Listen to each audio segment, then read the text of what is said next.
Well, I appreciate everybody being here. It's that time of year. It's,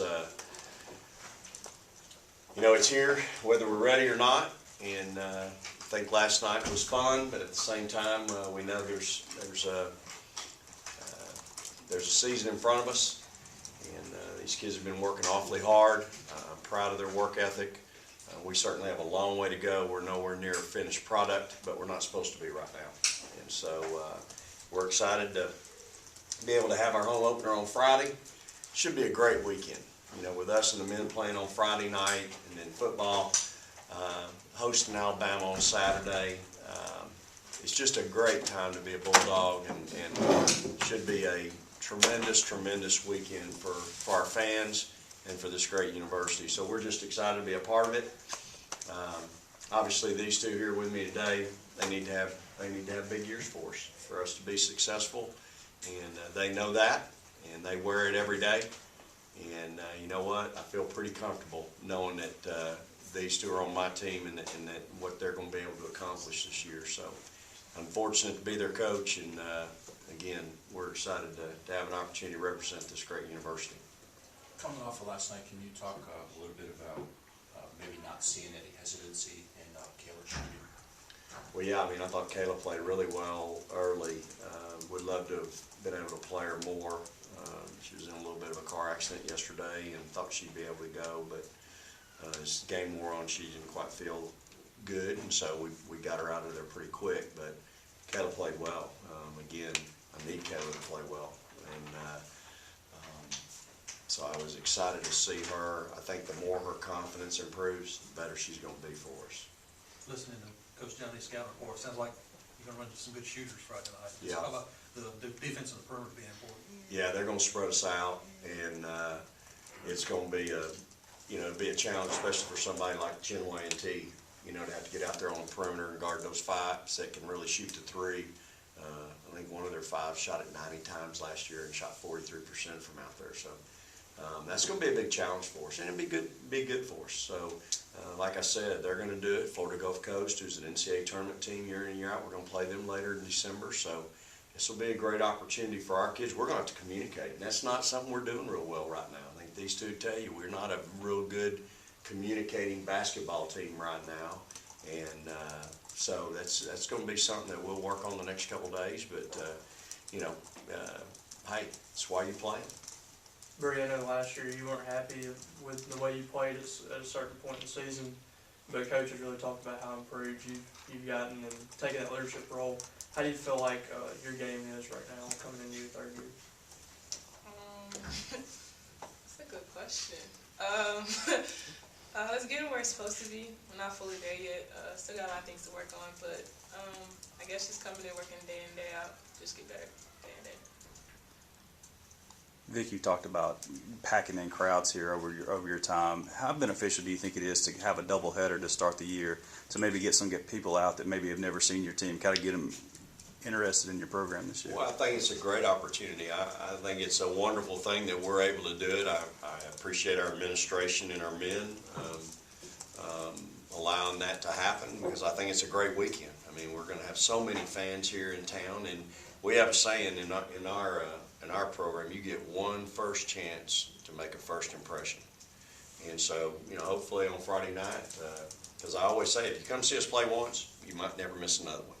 And so we'll have a chance to make a first impression with a lot of people on Friday night, and we're excited about that opportunity. So, and I think over the course of our 4 years here, going into our fourth season, we got a lot of first impression people that are now season ticket holders.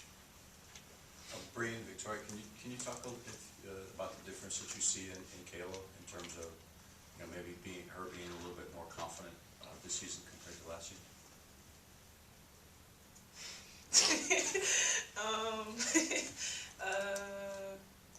I don't know.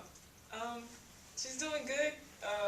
Like you said, it happens in practice. So she comes in, she knocks down mid-range jumper day in and day out. So just to finally see it transfer into the game is a good thing for her. So hopefully, as season goes on, she'll keep knocking them down and getting buckets for us. Same thing? Or? Same thing.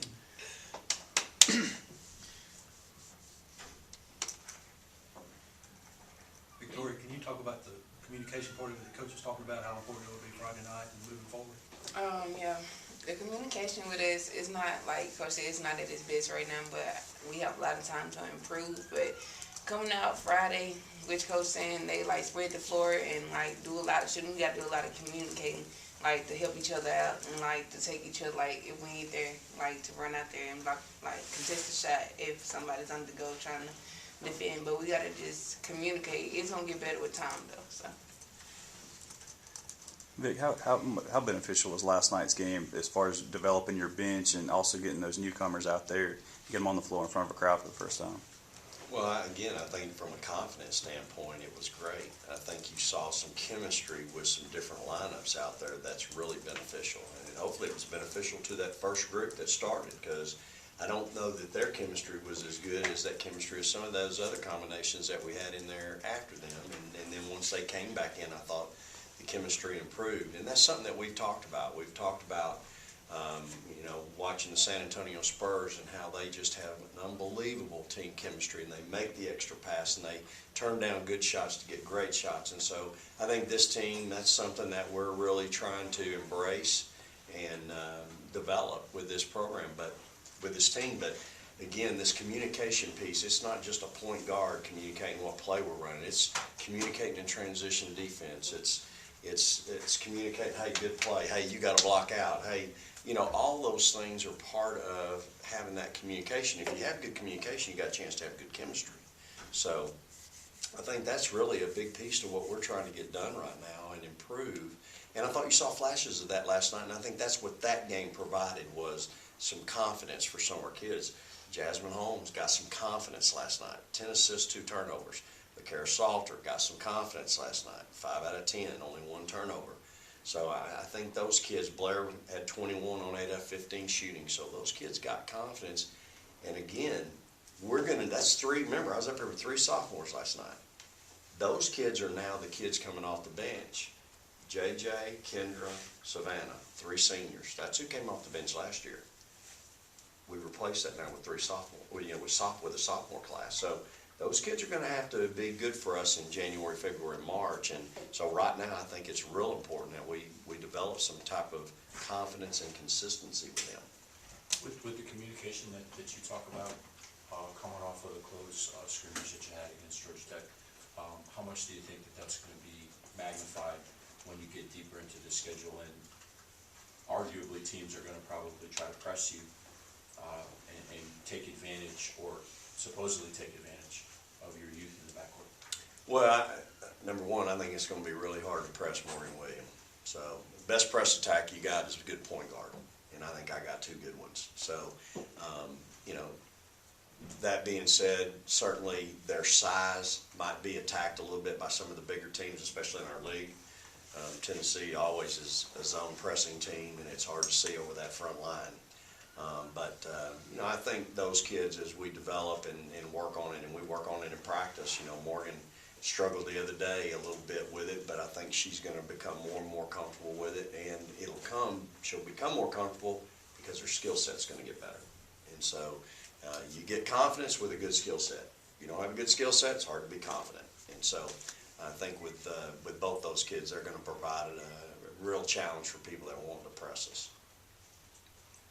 You talked about how it's not a finished product yet, and obviously you're always going to work on the small things, but when would you like to see it where there's no more major, undertakings, it's just kind of those minor things coming together? Tomorrow. We have such a good non-conference schedule. We've got to go, like I said, to Texas, to La Tech. You got South Florida on your schedules in the top 20. We've got that tournament in Puerto Rico that's got Florida Gulf Coast, SMU, Central Michigan. All those schools are going to be tremendous challenges for us. And so I think we're trying to get there as soon as we can, no doubt. But again, we want to be playing our best basketball, obviously, in January and February. And, it may very well take us that long to develop that. And because we're playing, I've got some freshmen playing a lot of minutes. They're going to play a lot of minutes, and I got a sophomore class that's going to play a lot. Any other questions?